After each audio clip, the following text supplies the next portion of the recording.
Hmm. Well, good morning, good afternoon, good evening, whatever time it is, wherever you are tuning in. Thank you so much for joining me today for this next installment of Facebook Live. And I'm also doing this live on YouTube for the first time, which is super exciting for me. Yeah, so new technologies, new avenues, new opportunities, and yeah, new ways of sharing. So how lovely, how lovely. So welcome if you're coming in from YouTube live. Welcome if you're coming in from Facebook. It's really a pleasure for me to be here today. And as some of you probably already are aware of, I've been doing Facebook Live, and I was doing Instagram Live. Instagram has changed their regulations around that, so now it's just Facebook Live, and I'm adding, as I mentioned, YouTube Live.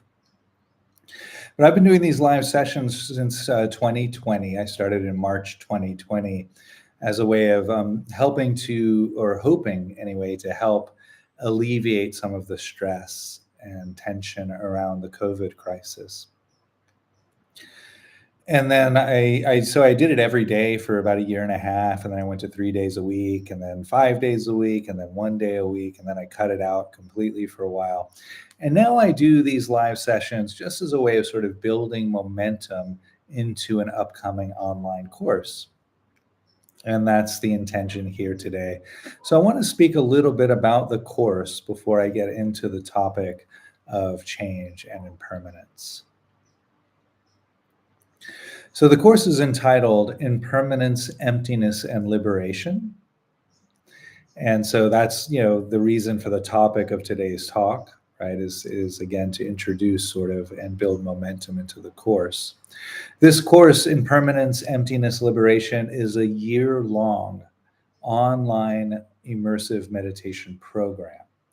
It's designed specifically for people who are experienced meditators, advanced practitioners, as I've termed it. And that simply means anyone who has previously taken a course with me, it can just be one course, it could be online or in person, or if you've taken or attended a retreat in other traditions, that's also qualifies. So the idea here is that no beginning practitioners on this particular course. I am also offering another course on kindness. Beautiful topic. It's a 12-week course. That's more appropriate for practitioners from any skill set, very beginning all the way up to very advanced. This particular course, Impermanence, Emptiness, and Liberation, we launch on January 7th, 2026, and it runs through December 19th, 2026. And when I speak about dates and times, I'm really talking about East Coast time of America. So do adjust your clocks and calendars accordingly.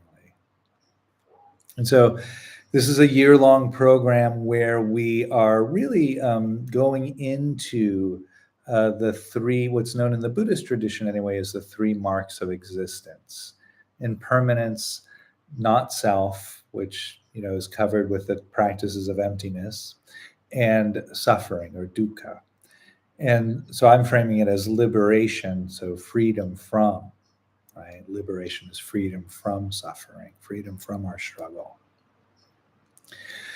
And maybe I'll offer just a little bit about myself here, to really give a bit of a background on why I'm qualified to offer these teachings and practices.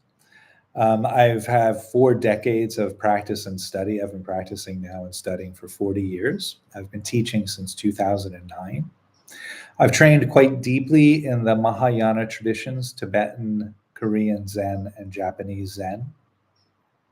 Also, Theravada Buddhist tradition here in Thailand, the early schools of Buddhism. I've been practicing that for about 10 years. I started in Zen, so most of my training, 40 years of practice in Zen and Tibetan practices.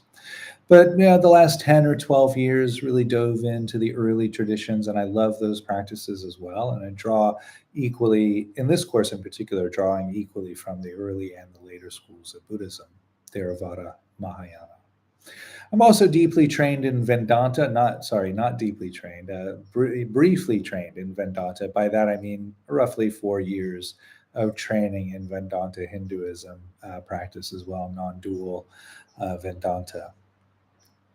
So that shows up from time to time in my offerings as well. In addition to all of my training in the Buddhist traditions and in mindfulness and meditation, I'm a certified clinical trauma professional. And so I do my best to create a trauma sensitive framework in these courses. That being said, the practices on impermanence and emptiness can be very confronting. And so if you do feel like your nervous system is holding some trauma, I would recommend a different course. So, in addition to the Buddhist traditions, I've also studied quite deeply in the Western medical models of mindfulness. My trauma background is, most of my training is in somatic experiencing, so I draw quite heavily on the body and somatic psychotherapy.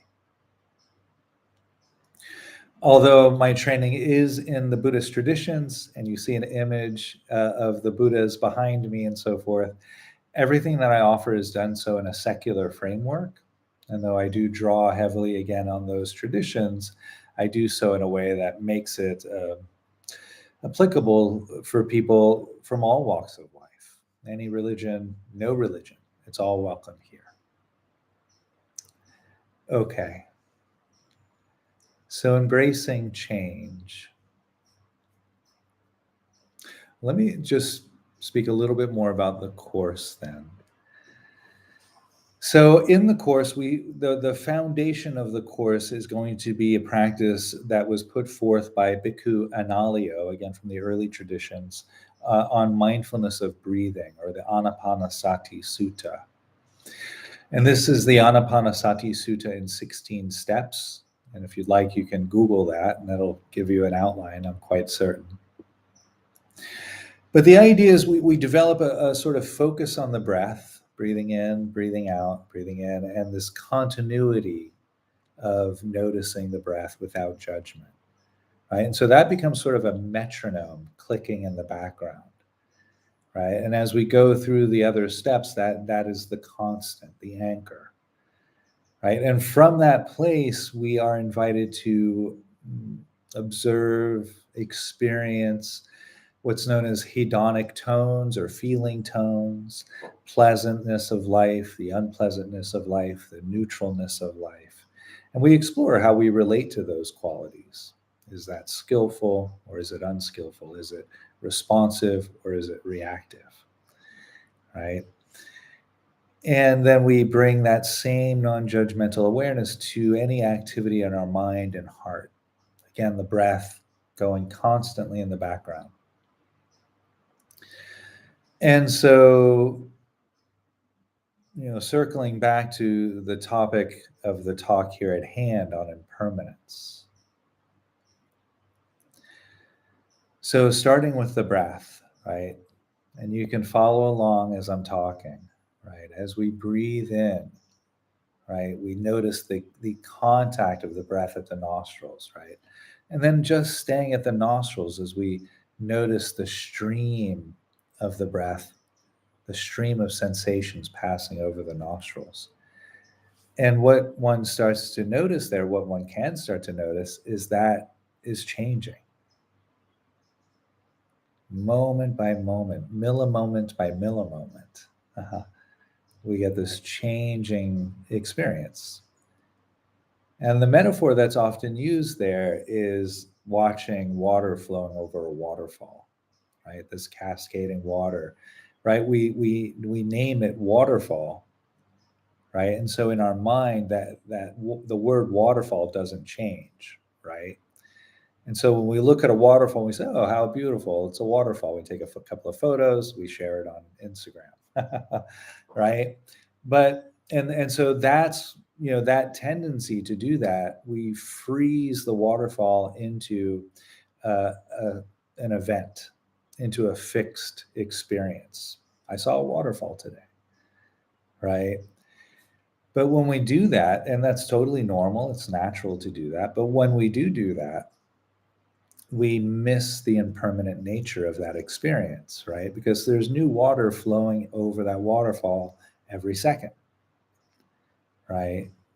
Change is happening, impermanence is happening, right? And so when we start to really notice that at the nostrils, we get a felt experience of impermanence. And that's actually really quite important because, we all know, right? Intellectually speaking, we all know that everything's changing. We all know, right, if we think about it, that the water is different as it's cascading over the waterfall, right? We know that conceptually. And that's fine. That's a good start. But the problem with conceptual knowledge is that whenever we get triggered or activated or upset somehow, we lose access to the prefrontal cortex. We lose access to the logical part of our brain. And so when we're triggered, activated, upset, angry, confused, right, we rely on our emotions and instinct. And so if we haven't, absorbed what we've learned into those areas of the nervous system, the emotional areas of the nervous system, the instinctual habit of the nervous system, if we haven't brought the teachings of impermanence in that way, then we lose sight of it very quickly, right? And this, I don't know about you all, but for me, my experience, when I'm in the midst of a challenging emotion like anger or sadness or confusion or frustration, on a certain level, it feels like it's always going to be that way, even though, again, intellectually I know it won't be. But in the body and the heart, it's like, oh, I'm angry, and it feels so permanent. And it feels like unless I yell, kick, punch, scream, or shout to discharge the anger, I'm always going to feel that way, right? And that's when we react.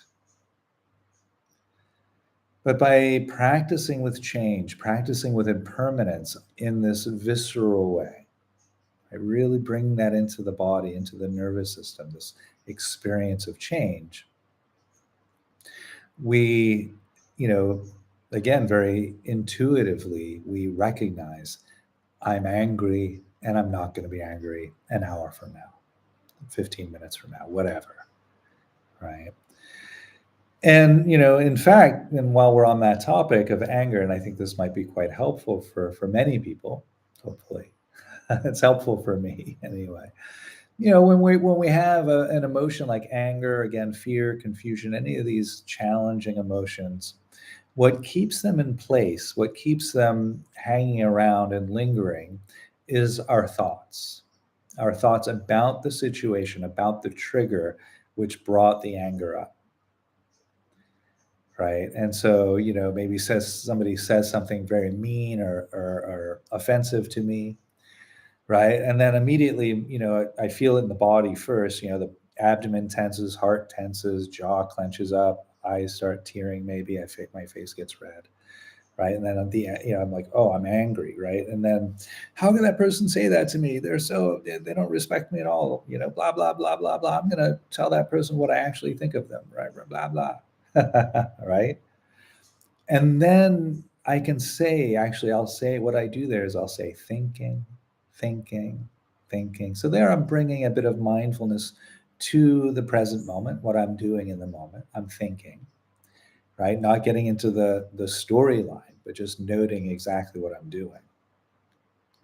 That can help the thoughts go. And then I come back to feel the anger in the body. And that's how we process our emotions, by feeling them in the body. And the benefit of feeling our emotions in the body, again, is it gets us out of the story, right? No, so then I bring my awareness back into the body. I'm feeling the abdomen, I'm feeling the heart area. And then my mind will start again. Yeah, but that person said blah, blah, blah, blah, and I'm going to teach that person a lesson. I'll do the world a favor and shut that guy up, blah, blah, blah. thinking, letting the stories go, coming back, feeling the emotion in the body. Amazing that the neuroscience tells us that any emotion that we feel in this way moves through our nervous system in about 90 seconds. 90 seconds. When I first read those studies, my jaw dropped. I was like, how is that possible? I'm still mad at, this friend who offended me 10 years ago. It's because of our thoughts, right? That keep that resentment there, lodged in our being. And so, this is one of the positive aspects of impermanence, right? This is really wonderful when we come to recognize this, is that, change is lovely because I was feeling pretty crappy and now I'm feeling pretty good. Right? And so we have this kind of favorable aspect of impermanence. And then we have the unfavorable qualities of impermanence, right? And the obvious one that comes to my mind as I'm talking now is death. And that's generally, well, for many people anyway, what comes up as a concept when teachers or practitioners mention impermanence and change. We think of death. And there, in the Tibetan tradition in particular, also in the Theravada tradition, there's a whole school of practices around death and dying. Not sure if we'll do any of those in the upcoming course, but we'll definitely engage in both the Tibetan traditions of change and impermanence and the Theravada traditions of change and impermanence. So they're very different, actually, which is quite lovely because it'll give us a very broad view of this concept, or of this quality, rather. One could say this truth of change and impermanence.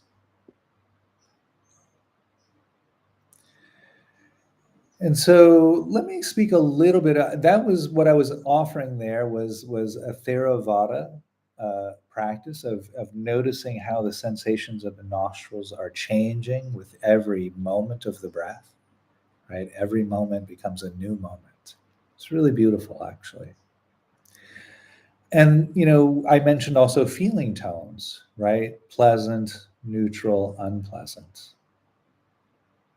And when we adopt a practice of being mindful, when I say mindful here, I'm just meaning bringing a caring and non judgmental awareness to an experience. So when we're bringing that caring and non judgmental awareness to the pleasantness of an experience, we notice that changes rather quickly. Right? Things don't stay pleasant for all that long. When we bring mindfulness to an unpleasantness, right? The natural tendency to push against experiences. That's the feeling tone, right? When we bring mindfulness to that, we recognize that things aren't unpleasant all that long. And if they do stay unpleasant, it's generally our thoughts that keep them that way.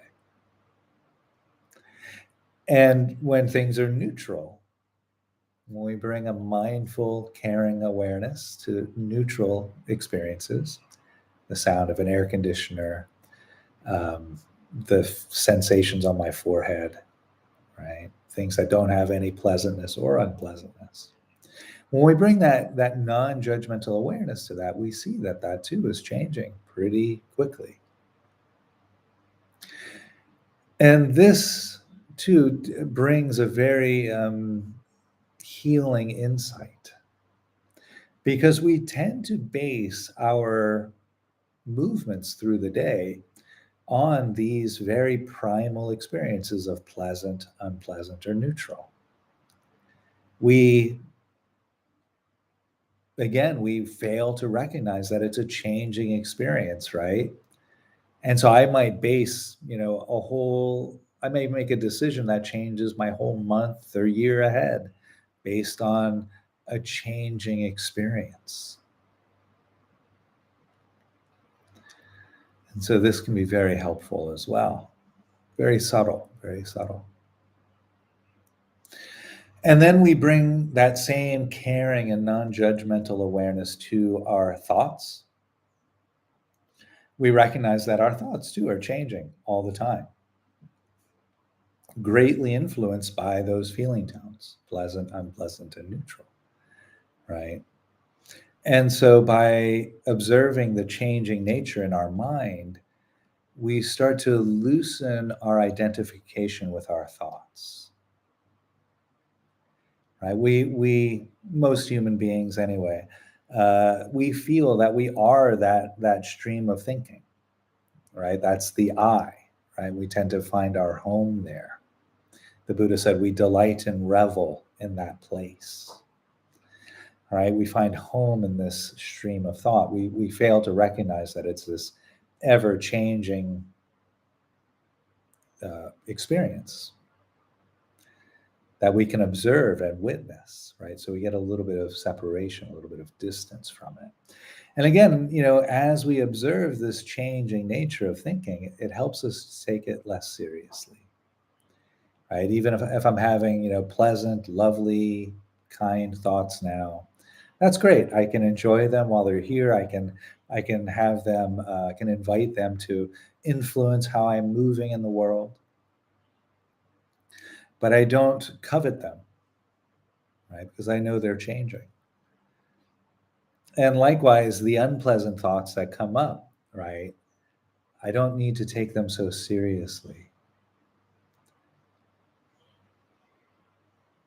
And neutral thoughts are just sort of wispy, passing thoughts. We can find a way of resting with those. Those neutral thoughts, because there's no push or pull, they sort of provide a ground to rest. So, what I've just spoken through there is really the early Buddhist tradition practices of change. Some of them, anyway, not complete by any means. But that's we'll be exploring quite a bit of that as we go through the course. And then the Tibetan practices of change are quite different, but they bring similar insights. So again, we'll be using both and drawing equally from both during the course. In the Tibetan tradition, they start with the planets and the stars and the galaxies and the external world, the external experience, right? And noticing how everything's changing all of the time, right? And that's actually a key phrase in the guided meditation practices is everything's changing, nothing stays the same, right? And so observing all of the change in the external world. And we spent some time, weeks practicing that. And then we bring that to the body and we observe all of the change in the body from, the very obvious, fingernails, toenails, hair growing, having to shave and that kind of thing, all the way down to the microcellular level, right? Exploring, at least conceptually exploring, how our cells are dividing and changing and so forth like that. And then and sorry, we explore that process of the body change in 5-year increments, right? So we start from age 5 and we try to remember our body at age 5, and then compare and contrast that to our body at age 10, and compare and contrast that to our body at age 15, right? And again, remember, we know conceptually that things are changing in the universe, things are changing on our planet, things are changing in the body. But when we meditate on it, when we allow the mind to quiet and we feel into the change, that installs that knowledge, that wisdom into our implicit memory, where it makes a difference, right? So we go from thinking about change, conceptualizing change, to knowing change. So we go through the external experiences, we go to the body, and then we go to our beliefs and thoughts, the I, change in the I.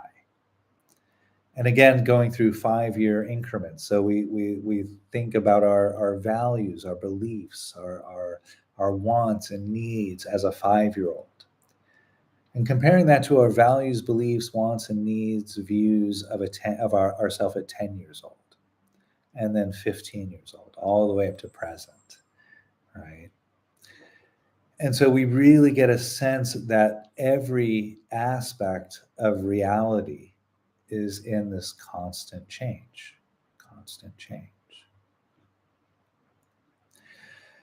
And so again, the benefit of this is we can start to let go of our resistance to that, right? And one of my teachers likes to draw this metaphor of life being like a deep sea line or a deep sea rope. And this works for me because I used to live on ships, so like this, heavy rope, right? Life is like that, and when in our normal state, we're kind of just gripping that experience of life. Ah. Right? But then when things change, the rope starts to pull, right? As if we've tied the rope to the dock and now we're sort of drifting, right? That rope is pulling. And if we're resisting the change, we're going to get burns, right?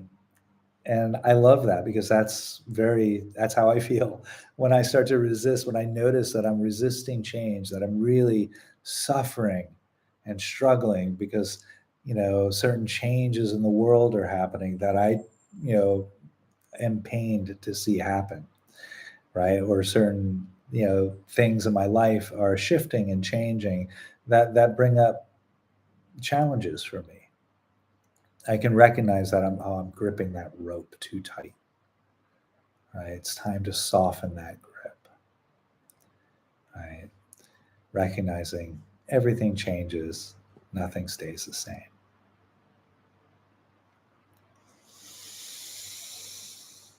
Hmm. Yeah. So, if you want to go ahead and get started on working with change, you can use any of those techniques that I just mentioned, noticing the breath at the nostrils. There's another breath insight, or let me back up there. There's another way of working with the breath around change, and that's with the belly, with the abdomen. And I actually find that a lot easier.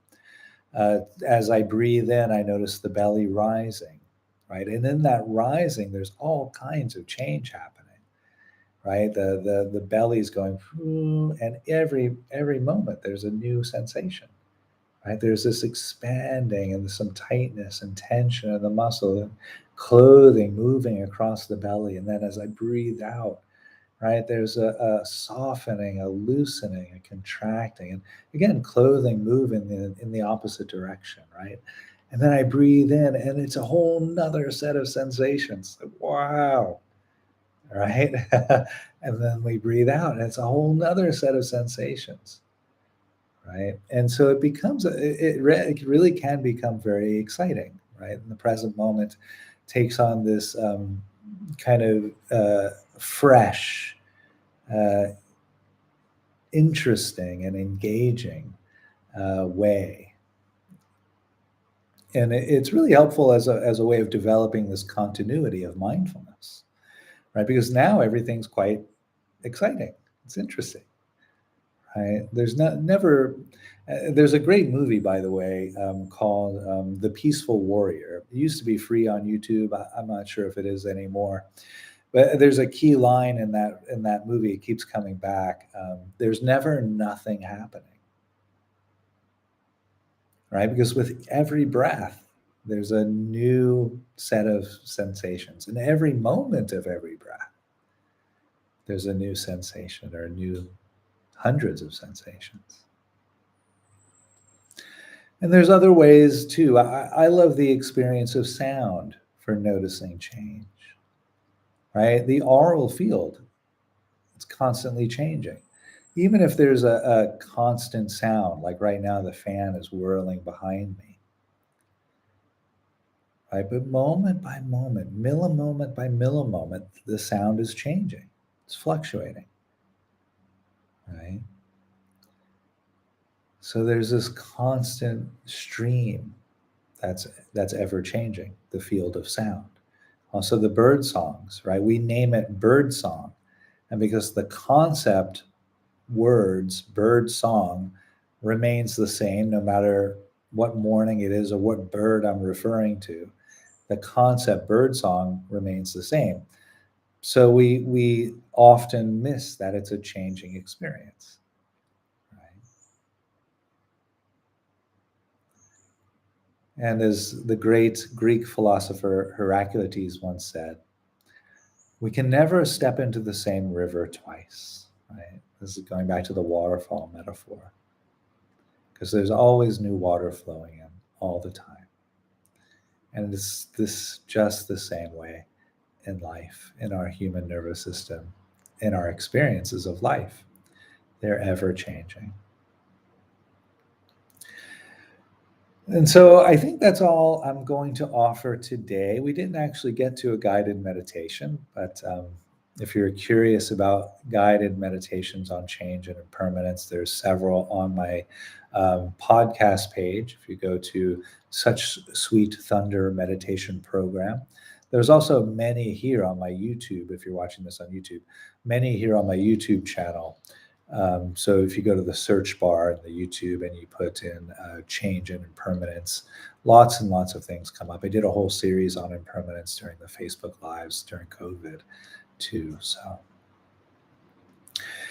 So I hope to see you all on the course. Please do attend if you're interested and curious in this. And I'll be back here not too long. I don't know when exactly, in the next, certainly once again in the next week or so. Doing a YouTube live, a Facebook live. Not sure what the topic it'll be. It may be emptiness. It might be not self. I'm going to try to rotate through the topics of the course as I go through the Facebook lives. So I will ring the bell to close us out. Thank you once again for being here, and hope to see you at the retreat at the online program. Be well. Stay safe, everyone. Thank you.